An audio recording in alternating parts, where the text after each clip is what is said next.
China جو ہے وہ ایران کے ذریعے، یعنی ایران مرکز ہوگا، ایران کے ذریعے ویسٹ ایشیا میں یعنی مڈل ایسٹ کے اندر بھی اپنی ٹریڈ کریں گے سارا، پھر ایران کے ذریعے یورپ تک بھی جائیں گے، ایران آگے ٹرکی اور پھر یورپ، اور پھر یہیں سے وہ نارتھ افریقہ کی طرف بھی جائیں گے. یعنی اتنی زیادہ امپورٹنس ہونے جا رہی ہے، اور میجر انویسٹمنٹ چائنا کرنے جا رہا ہے ایران میں. اور ایران کے لیے ضروری ہے کہ وہ یہ پلان رکھتا ہے کہ وہ اپنی اکانومی کو ڈائیورسیفائی کرے. کیسے؟ اس کا جو سارا انحصار ہے وہ انرجی ایکسپورٹس پر ہے، گیس آئل کو بیچ کر. تو benefit from increase transit free traffic. تو یہ جو ٹریڈ روٹس ہوں گے اس سے بھی ظاہر ہے کہ اس کو پروفٹ ہوگا. تو یہ جو ٹریڈ روٹس گزریں گے اس سے ظاہر ہے کہ ایران کو فائدہ ہوگا اور وہ اپنی اکانومی کو جو ہے وہ ڈائیورسیفائی کرنا چاہ رہا ہے. تو یہ ایک گریٹ گیم کے اندر یہ ایک بڑا اقدام ہے.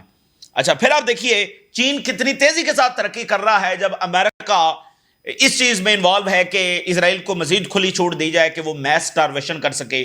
چین کس پر کام کر رہا ہے؟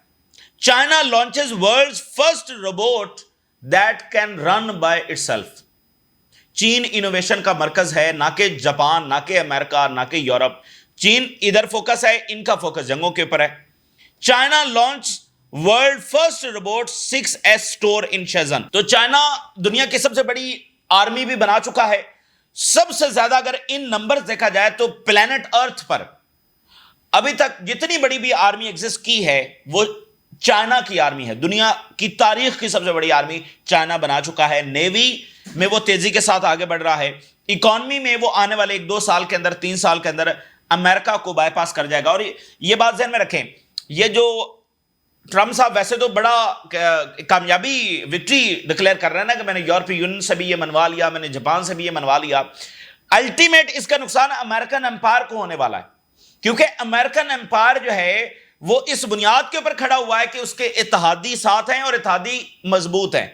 اب امریکہ کی لڑائی ہے چائنا سے، تو امریکہ چائنا سے لڑائی میں سب سے پہلے تو اپنے اتحادیوں کو نشانہ بنا رہا ہے. سب سے پہلے تو اپنے اتحادیوں کو جو ہے وہ اس نے کمزور کرنے کا فیصلہ کیا ہے. یعنی اب تک امریکن امپائر نے جو بھی لڑائی لڑی ہے اور سوویت یونین کے خلاف خاص کر جو لڑائی لڑی گئی ہے وہ تو یورپین اتحادیوں کی مدد سے لڑی گئی ہے. یہاں پر جو چائنا سے لڑائی ہے اس میں امریکہ بھی چائنا پر کوئی وار نہیں کر سکا ہے. چائنا تو اپنی اس نے باتیں منوائی ہیں امریکہ سے، امریکہ بھی چائنا کو کوئی نقصان نہیں پہنچا سکا ہے، کوئی وار نہیں کر سکا ہے. اس کا اصل وار تو یورپی یونین پر ہوا ہے، اس کا اصل وار تو جاپان پر ہوا ہے جس کے سب سے بڑے اتحادی ہیں. تو اوورآل جس طرح سے امریکن امپائر ورک کرتا ہے، جس طرح سے وہ ڈیزائن ہے، اس کی طاقت ہی خالی یونائٹڈ اسٹیٹس آف امریکہ میں نہیں ہے. یونائٹڈ اسٹیٹس آف امریکہ کی سرپرستی میں ان اتحادیوں کے ساتھ ہے جو کہ مضبوط ترین اتحادی ہیں، اور یعنی کہ اس کی سرپرستی اور اس کی لیڈرشپ کے اندر یہاں پر ٹرمپ جو ہے وہ کسی اور ڈائریکشن میں چل رہے ہیں. تو اس کا فائدہ تو چائنا کو ہوگا، اس کا نقصان نہیں ہو رہا چائنا کو. یہ تو آپس میں لڑ رہے ہیں، ایک دوسرے کا نقصان کر رہے ہیں، تو ان کا کوئی نقصان نہیں ہونے والا ہے. اچھا اسی درمیان آپ دیکھیے کہ امریکہ میں کیا کھپڑ ہوئی ہے کہ جو سٹاک پائل ہے، خاص کر جو ایئر ڈیفنس ہے، وہ بہت زیادہ ڈپلیٹ ہوا ہے. اور اس وقت پینٹاگن جو ہے نا سر پکڑ کر بیٹھا ہوا ہے کہ ہم نے کیا کیا. اسرائیل کو بچانے کے چکر میں انہوں نے 25% اپنا سٹاک پائل جو فارغ کروا دیا ہے. U S air defence drain alarms Pentagon leaders, Israeli media نے آج یہ کوٹ کیا ہے، الارمز پینٹاگن لیڈرز. اب انہوں نے یہ سارا ایئر ڈیفنس یہاں پر ڈپلائی تو کیا، لیکن اب وہ سر پکڑ کر بیٹھے ہوئے، کیونکہ یہ والے جو مثال ہیں یہ بنانے میں سالوں لگ جاتے ہیں. یہاں پر مسئلہ صرف پیسوں کا بھی نہیں ہے، یہاں پر مسئلہ ٹائم کا بھی ہے. ابھی اگر تائیوان کے اوپر حملہ ہو جائے تو پھر یہ کیا کریں گے؟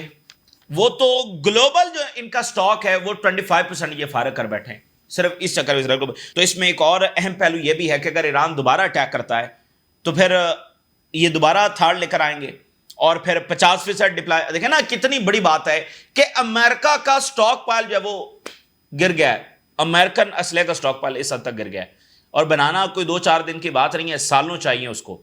اچھا پھر آپ دیکھیے ادھر کیا ہو رہا ہے، British camp training Ukraine deplete Kalashnikov Stokes.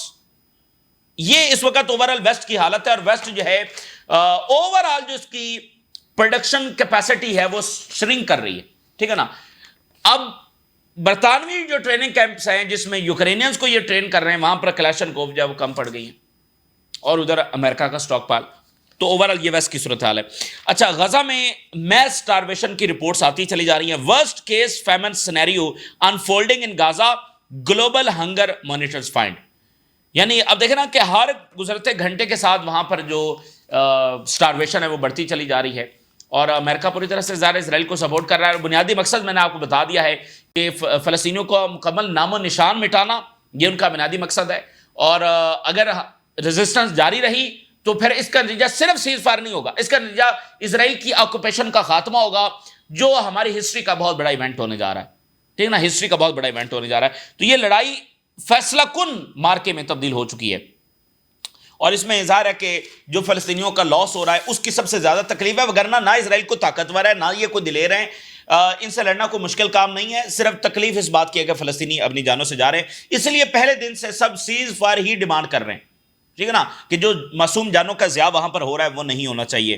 لیکن ایک تو مڈل ایسٹ کے ممالک کی خاموشی, بے حسی اور بے بسی اور خوف اور بزدلی, اور ویسٹرن ممالک کی جو لپ سروس ہے اس نے اس کو کنٹینیو رکھنے میں مدد دی, اور امریکہ تو پھر ابھی بھی ساتھ ہی کھڑا ہے. اچھا, اب آپ دیکھیے امریکہ سے کیا پول سامنے آ رہے ہیں. Majority of Americans oppose Israeli actions in Gaza with the US disapproval of Israel's Gaza war growing, Netanyahu's favorability it's a record low. نیا سروے, امریکہ جو ہے وہ میجورٹی اکثریت جو ہے وہ سپورٹ نہیں کر رہی ہے, اور تیزی کے ساتھ اس میں ڈکلائن ہے. اور ظاہر ہے کہ ٹرمپ بھی آگے مڈ ٹرم الیکشنز کی کیمپین بھی کچھ مہینوں کے بعد جو ہے وہ شروع ہو جائے گی, تو ٹرمپ بہت زیادہ مزید دباؤ میں ہوگا, کیونکہ جو نتنیاہو نے جنگ چھڑی ہے یہ 2-3 مہینوں کی تو ہے نہیں, یہ تو سال ہا سال چلے گی, اور شاید ٹرمپ کے پورے ٹینیور میں چلتی رہے. اچھا, اب آپ دیکھیے جو امریکن سینیٹرز ہیں وہ سامنے آ رہے ہیں, اور انہوں نے کہا کہ وار کو اینڈ کرنے کی جو سب سے بڑی آبسٹیکل ہے یہ خود نتنیاہو ہے, اور اس کی سیلفش پالیسی ہے, یہ امریکن سینیٹرز کہہ رہے ہیں. اور نتنیاہو نے اپنے پولیٹیکل فیوچر کے لیے اتنی انوسنٹ لائفز جو ہے وہ سیولینز کی لے لی ہیں, مقصد صرف political. Netanyahu is manipulating the lives of the citizens by sabotaging negotiations or prolonging the war. ٹھیک ہے نا, یہ پرولونگ کر رہا ہے, اور اس کو کوئی پرواہ نہیں ہے کیپٹیوز کی, اپنے اسرائیلیوں کی بھی اس کو کوئی پرواہ نہیں ہے. اور امریکہ میں ایک اور فینومنا شروع ہو گیا ہے, بڑی تعداد میں امریکنز نے ٹرمپ انتظامیہ کو سو کرنا شروع کر دیا. Has the US cancelled free speech? Several groups of professors in the United States are suing the Trump administration over its policy of arresting, detaining, cancelling the visas, deporting students who participate in Palestinian advocacy. بڑی تعداد کے اندر پورے امریکہ سے انہوں نے سو کرنا شروع کر دیا ٹرمپ انتظامیہ کو. Crack down on the free speech is creating a chilling effect across US academia. U S academia ہی کے اوپر پوری امریکہ کی طاقت جب وہ کھڑی ہوئی ہے, تو وہ یو ایس اکیڈیمیا جو فلسطین کے حق میں جو وہ سامنے آ گئی اس سطح کے, یعنی وہ لڑائی آگے سے آگے بڑھتی چلی جا رہی ہے. گریک میں کیا ہو رہا ہے, اس سے پہلے یہ خبر ہے کہ وہاں پر اسرائیلی ٹورسٹ گئے ہوئے تھے, ان کے اوپر اٹیک ہوا, اور ابھی خبر یہ ہے Greek protest against arrival of Israeli cruise ship in Crete. اب گریس میں ایک بڑی تحریک وہاں پر جاری ہے, مختلف آئی لینڈز کے اوپر جو اسرائیلی جہاز ہیں وہ آ رہے ہیں اسرائیلیوں کو لے کر, اور ایک ایک آئی لینڈ کے اوپر الگ الگ تحریک جاری ہے, وہاں پر الگ الگ سطح کے پروٹیسٹ ہو رہے ہیں. پیپل گیدرڈ ہوئے ایگیوس کی جو پورٹ ہے کریتی آئی لینڈ میں, وہاں پر, اور پروٹیسٹ کیا on the arrival of Israeli cruise ship carrying 1500 passengers from Israel. وہ جہاز وہاں پر پہنچا, اور جو مظاہرین ہیں وہاں پر پہلے ہی پہنچے ہوئے تھے. یعنی ہر ملک میں اب یہ پریشر ہے, ٹھیک ہے نا, ہر ملک کے اوپر یہ دباؤ ہے کہ وہاں پر یہ تحریک جاری ہے. اور سملر جو پرو پیلسٹائن پروٹیسٹ ہیں وہ دیکھے گئے ہیں on other islands in the recent days, بہت سارے دیگر آئی لینڈز پر بھی یہ پروٹیسٹ ہوئے ہیں. نیدرلینڈ کے ایمبیسڈر کو بلایا ہے اسرائیل نے کہ یہ ہم سینکشنز کیوں لگائی ہیں اور انٹری کیوں بین کی ہے سموترچ اور بین گور کی.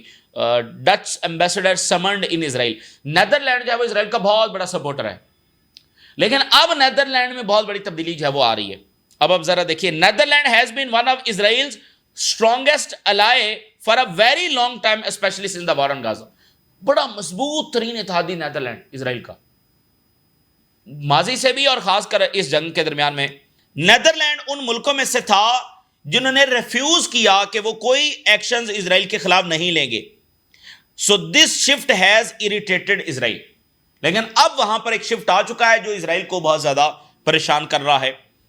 دا نیدرلینڈ نے آلسو پرپوز کر دیا ہے کہ جو ٹریڈ ایگریمنٹ ہے یورپی یونین کا اس کو کینسل کیا جائے. یہ نیدرلینڈ نے اس کو سپورٹ کر دیا, یعنی ایک لانگ ٹرم الائے. دیکھیں نا, یہی بنیادی تبدیلی ہے. ایک لانگ ٹرم الائے وہ اب اتنے بڑے اقدامات اٹھا رہا ہے, اور اس نے کہا کہ مکمل کینسل کیا جائے جو ایگریمنٹ ہے, which would mean that all the trade advantages Israel has with the EU, most important trading partner, could be suspended. تمام جو ٹریڈ کی مرات ہیں وہ سسپینڈ ہو جائیں گی. تو ابھی وہاں کی جنگ تو کئی سال چلنی ہے, تو یہاں جو ماحول بن چکا ہے یورپ میں اور امریکہ میں, تو کیا کئی سال یہ لیڈرشپ جو ہے وہ سپورٹ اور افورڈ کر سکتی ہیں؟ کسی صورت جو ہے افورڈ نہیں کر سکتی ہیں. اچھا, گریٹ گیم میں ایک اور بڑا واقعہ ہوا ہے. افریقہ اس گریٹ گیم کا بہت بڑا حصہ ہے, اور ورلڈ آرڈر کی لڑائی میں افریقہ کا بہت بڑا کردار ہے, اور فلسطین کا بہت بڑا سپورٹر ہے. گلوبل ساؤتھ جو ایکشن لے رہا ہے اس میں گلوبل ساؤتھ میں بہت سارے ممالک تو افریقہ کے ہیں, اور خود ساؤتھ افریقہ جو ہے وہ عالمی عدالت میں گیا ہے. افریقہ میں سمٹ ہوا ہے, اور کس بات کا سمٹ ہوا ہے؟ West seek to divide and conquer Africa liberation movement summit. کہ اب یہ ایک نیو کلونیل دور ہے جس میں یہ افریقہ کو کنٹرول کرنا چاہتے ہیں, وسائل لوٹنا چاہتے ہیں اور لوٹے جا رہے ہیں. تو اب ویسٹرن جو انفلوئنس ہے اس کو کیسے کنفرنٹ کرنا ہے. اب آپ دیکھیں نا, کانگو میں کیوں آ رہا ہے امریکہ وہاں سے منرلز نکالنے کے لیے, اور باقی ملکوں کے اوپر بھی ان کی نظر ہے. لبریشن موومنٹس جوہانسبرگ میں ان کی ملاقات ہوئی ہے to resist neo colonialism and western interference and reaffirm African unity and sovereignty. Neocolonialism کے خلاف اب یہ افریقہ میں ایک باقاعدہ سمٹ ہوا ہے کہ کیسے ہم نے ان کا سامنا کرنا ہے. اور 6 افریقن بڑی نیشن جو اس میں اکٹھی ہوئی ہیں ساؤتھ افریقہ میں جوہانسبرگ کے اندر, اور greater solidarity and resistance against the western interference. ٹھیک ہے نا, وہ امپائر کی لڑائی مڈل ایسٹ میں آپ کو نظر آئے گی, افریقہ میں بھی, لاطینی امریکہ میں بھی. دے ریز کنسرن کہ ایکسٹرنل فورسز جو ہیں وہ افریقنز میں ڈویژن یعنی ڈیوائڈ اینڈ رول, وہی پرانا فارمولا ڈیوائڈ اینڈ رول کر کے دوبارہ یہاں پر اکنامک کنٹرول کانٹیننٹ کا حاصل, پورے بر اعظم افریقہ میں دوبارہ وسائل لوٹنے کا نیو کلونیل پروجیکٹ جو ہے وہ منصوبہ ہے. ڈیورنگ دا گیدرنگ لیڈرز نے کہا کہ یہ ہسٹوریکل کنٹریبیوشن ہے to the liberation while reaffirming اپنی کمٹمنٹ کے کانٹیننٹ میں اتحاد کو پیدا کیا جائے گا پورے بر اعظم میں, اور سیف گارڈ کیا جائے گا against neo colonialism and advancing development to elevate the living standards across Africa. یعنی اکنامک ترقی, یونٹی اور نیو کلونیلزم کے خلاف لڑنے کا وہاں پر یہ بات ہوئی ہے. Colonialist West seek to divide Africa, divide and rule. اب نیتنیاہو نے بھی تو یہی کہا کہ عرب تو اکٹھے تھے, ہم نے آ کر ان کو جو ہے ڈیوائڈ کیا. Standing in solidarity the parties represented by respective presidents, تمام نیشنز کے صدور وہاں پر جمع ہوئے ہیں جوہانسبرگ میں, باقی اعلیٰ حکام نہیں, تمام کے جو پرائم منسٹر اور صدور ہیں وہ وہاں پر جمع ہوئے ہیں. پلیج کیا ہے, اس بات کا عہد کیا ہے کہ ہم ریزسٹ کریں گے any attempts by the colonial powers to regain dominance over the continent through economic sanctions اور ادر کوئرسو میجر. دیکھیں یہ سب ایک ہو گئے ہیں, Africa, Iran, China, North Korea, Russia, لاطینی امریکہ کے ممالک, سب کی لڑائی ایک ہی ہے, نجات حاصل کرنا. فلسطینیوں کی بھی یہ لڑائی, ایران کی بھی یہ لڑائی, یہ ایک ہی ہو چکی ہے یہ لڑائی. سینکشنز انہوں نے کہا جو ہمارے اوپر لگیں گی, باقی جو اقدامات اٹھائے جائیں گے دوبارہ سے افریقہ کے اوپر اکنامک کنٹرول حاصل کرنے کے لیے نیو کلونیلزم جو پیٹرن ہے اس کے تحت, تو ہم اس کا جو باقاعدہ سامنا کریں گے. تو یہ کافی بڑی لڑائی اس وقت جاری ہے, اور ایک ہی ہے, اوور آل لڑائی ایک ہی ہے, لیکن اس کے مختلف تھیٹرز آپ کو مختلف جگہوں پر نظر آئیں گے. تو یہ اس وقت کی صورتحال ہے جو آپ کے ساتھ شیئر کیا ہم نے. راز لگا کریں, اجازت دیجیے, اللہ حافظ.